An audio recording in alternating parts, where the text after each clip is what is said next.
வணக்கம். நான் உங்கள் அன்பான சயின்டிபிக் வேதிக் அஸ்ட்ராலஜர் அஸ்ட்ரோ அரஞ்சி பேசுகிறேன். நல்லது நினைப்போம், நல்லதே நடக்கும். இப்போ இந்த வீடியோவில் நம்ம என்ன பார்க்க போறோம்னா, மிதுன ராசிக்காரர்களுக்கு பிப்ரவரி 2026 எத்தகைய ஒரு மாதமாக இருக்க போகுதுங்கிறது நம்ம அறிவியல் சார்ந்த முறையில் எதையும் மிகைப்படுத்தாமல் உள்ளது உள்ளவாறு மூட நம்பிக்கையுள்ள போகாமல் பரிகாரங்கள் அது மாதிரி விஷயத்துக்கு போகாமல் நம்ம பார்க்க போகிறோம்.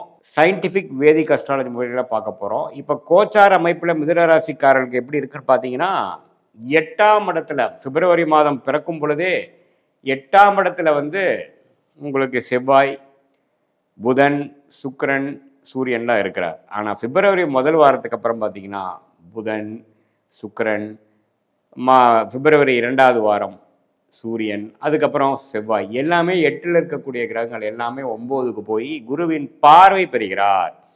ஸோ கடந்த ஜனவரி 20ஆம் தேதியிலிருந்து சில ஒரு தயக்கங்கள், வாழ்க்கையில் சில இடைஞ்சல்கள், சில ஸ்ட்ரெஸ் எல்லாம் உங்களுக்கு வர மாதிரி இருந்திருந்தால் பிப்ரவரி ஃபர்ஸ்ட் வீக் முடிஞ்சதுக்கப்புறம் படிப்படியாக இன்னும் கொஞ்சம் ஸ்மூத்தாக, இன்னும் கொஞ்சம் டெவலப்மெண்ட் ஓரியன்டாக, இதுவரை உங்களை உபாதைகள், கொஞ்சம் உடம்பு உபாதைகள், மன ஸ்ட்ரெஸ்ஸு, மென்டலாக கொஞ்சம் நாட் ஆல்ரைட்டுங்கிற மாதிரி சில விஷயங்கள், கொஞ்சம் ட்ராவலிங்கில் ஆகி டயர்ட் ஆகுறது. ஸோ அது மாதிரி 8ஆம் வீட்டு பலன்களை கொடுத்து கொண்டிருக்கக்கூடிய இந்த கிரகங்கள் பிப்ரவரி முதல் வாரத்துக்கு அப்புறம் படிப்படியாக யோகமான பலன்களை கொடுக்கக்கூடிய அமைப்பு இருக்குது. ஏன்னா ராசிக்குள்ள குரு இருக்கிறார், 10ஆம் இடத்துல சனி இருந்து தொழில் வேலையில் பயங்கரமான ஒரு முன்னேற்றத்தையும் ஃபோக்கஸையும் கொடுத்துட்டு இருக்கிறார் சனி. அதே சமயத்தில் 9ஆம் இடத்துல ராகுவும் 3ஆம் இடத்துல கேதுவும் இருந்து நல்ல பலன்களை கொடுத்து கொண்டிருக்கிறார். ஸோ இதில் ஒரே விஷயம் என்னென்னா, தகப்பனார் விஷயங்களுக்கு கொஞ்சம் சில பிரச்சனைகள், சில உடல் உபாதைகள், தாயாருக்கும் சில உடல் உபாதைகள் வரலாம். அவங்களுக்கு சில தோஷங்களை கொடுத்து ஜாதகருக்கு, மிதுனராசிக்காரர்களுக்கு நல்ல யோகத்தை கொடுக்கக்கூடிய அமைப்பு பிப்ரவரி மாதம் உண்டுங்க. ஸோ 8ஆம் வீட்டில் இருக்கக்கூடிய லக்னாதிபதியாகிய ராசி அதிபதியாகிய புதனே பார்த்தீங்கன்னா பிப்ரவரி செகண்ட் வீக்கில் 2வது அந்த 9ஆம் பாவம் என்று சொல்லப்படுகிற யோகஸ்தானத்துக்கு போய் ராகுவோட பக்கத்தில் போனாலும் குருவின் பார்வை பெறுகிறார். ஸோ அதனால் எந்த விதத்திலையும் பெரிய பாதிப்புகள் இல்லை. ஸோ பிப்ரவரி கடைசி 2 வாரத்தில் சில அசௌரியங்கள் மிதுனராசிக்காரர்களுக்கு நடந்திருந்தாலும் படிப்படியாக பிப்ரவரி மாதம் நல்ல ஒரு பலன்களை கொடுக்கக்கூடிய அமைப்பு. கடந்த 6 மாதமாகவே தொழில் மேன்மை, உத்தியோக மேன்மை பெறக்கூடிய அமைப்பு கொடுத்துட்டு இருக்கிறார் மிதுன ராசிக்காரர்களுக்கு. ஏன்னா மிதுனம் 10ஆம் இடத்துல சனி இருக்கிறது பார்த்தீங்கன்னா, என்னதான் சில பெற்றோர்கள் ரிலேட்டடான விஷயத்தில் சங்கடங்களை கொடுத்தாலும் தொழில் வேலையில் முன்னேற்றத்தை கொடுக்கக்கூடிய அமைப்புகள் கண்டிப்பாக உண்டு. ஸோ அதனால் இந்த வாய்ப்பை நீங்கள் யூஸ் பண்ணிக்கணும்.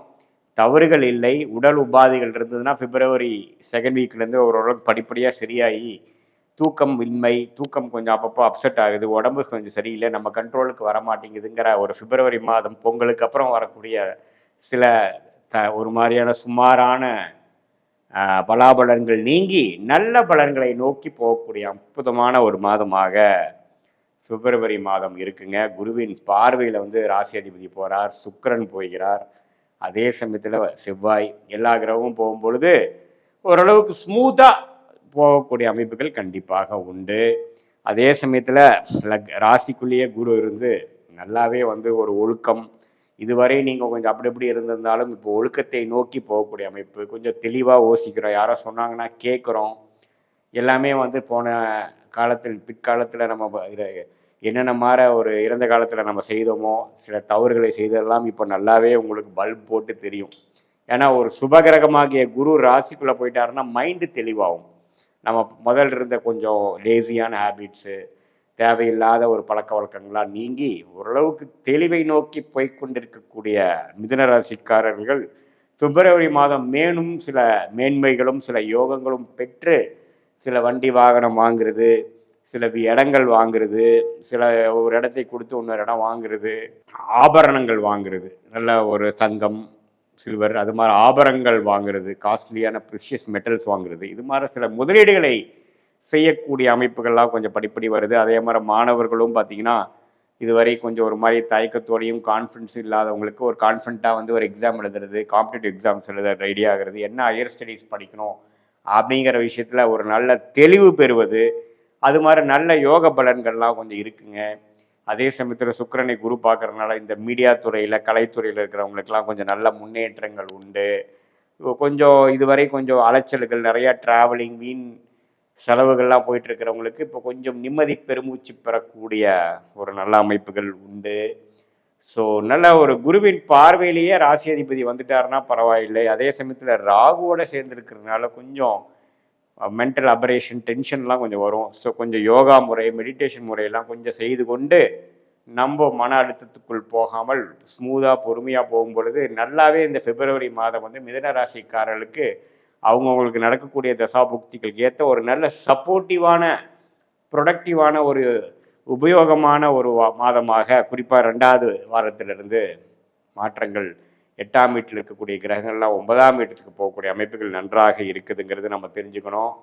இது வந்து ஒரு பொதுவான பலனை தவிர உங்களுடைய பிறந்த தேதி, பிறந்த நேரம், பிறந்த ஊரை வைத்து வரக்கூடிய ஜென்ம ஜாதகம் எப்படி இருக்கு, எந்த லக்னத்தில் பிறந்தீங்க, அந்த லக்னத்துக்கு ஏற்ற நல்ல யோகமான தசாபுக்திகள் போய்கொண்டு இருக்கிறதா, அல்லது அவர் கொஞ்சம் சரியில்லாமல் போயிட்டு இருக்காரா. நான் சொன்ன இப்போ யோக பலன்கள்லாம் இன்னுமே தூக்கலாக நடக்கிற மாதிரி தசாபுக்திகள் போயிட்டு கொண்டு இருக்கிறதா, இல்லை கொஞ்சம் டிலே ஆகிற மாதிரி விஷயங்களா இருக்காங்கிறது உங்களுடைய ஜென்ம ஜாதகத்தை பார்க்கும் பொழுது உண்மையே துல்லியமான பலன்கள் அறிவியல் சார்ந்த முறையில் எதையுமே மிகைப்படுத்தாமல் உள்ளது உள்ளவாறு நம்மளால் சொல்ல முடியும் அப்படிங்கிறத நீங்கள் தெரிஞ்சுக்கணும். அதுக்கு வந்து பார்த்தீங்கன்னா உங்களுடைய date of birth, time of birth, place of birth வேணும். நீங்கள் எந்த லக்னத்தில் பிறந்தீங்க அதை வைத்து எந்தெந்த கிரகங்கள் எது மாதிரி அமைப்பு உங்கள் ஜாதகத்தில் இருக்குது, என்ன தசைகள் போகுதுங்கிற வைத்து இப்போ நம்ம பேசின கோச்சார அமைப்பையும் ஒரு சேர்த்து வைத்து நம்ம பார்க்கும் பொழுது எது மாதிரி அமைப்புகள் போய்கொண்டு இருக்கிறது, எந்த நேரத்தில் எது செய்யலாம், கல்யாணம் செய்வதற்கு எந்த நேரம், ஏர்லி மேரேஜா, லேட் மேரேஜா, நமக்கு வந்து காதல் திருமணமா, அரேஞ்ச் மேரேஜா, அதே சமயத்தில் குழந்தைகள் பேர் எப்போ, வெளிநாடு வாய்ப்புகள் எப்போ, நம்மளோட பிராப்தங்கள் எப்படி இருக்குது, தொழிலா, வேலையா, உடல்நல கோளாறு எப்போ சரியாகும், எப்போ நம்ம வந்து நமக்கு நடக்கக்கூடிய போஸ்டிங் கிடைக்கும், சேஞ்சஸ் கிடைக்கும், எப்போ நம்ம முன்னேற்ற பாதைக்குள்ளே போவோம், எப்போ கடனை அடைப்போம், அது மாதிரி ஒரு விஷயங்கள்லாம் நம்மளுடைய தசா புக்தி அந்தரம் சூக்ஷமும் பிரகாரம் எந்தெந்த கிரகங்கள் எந்தெந்த பாவத்தில் இருக்குது, எந்தெந்த நட்சத்திரத்தில் இருக்குது, எந்த ஆதிபத்தியம் எப்போ செய்ய போகுதுங்கிறதெல்லாம் துல்லியமாக அறிவியல் சார்ந்த முறையில் சயின்டிஃபிக் வேதிக் அஸ்ட்ராலஜி முறையில் நம்ம பார்த்து மாதபலனாகிய கோச்சார் அமைப்பையும்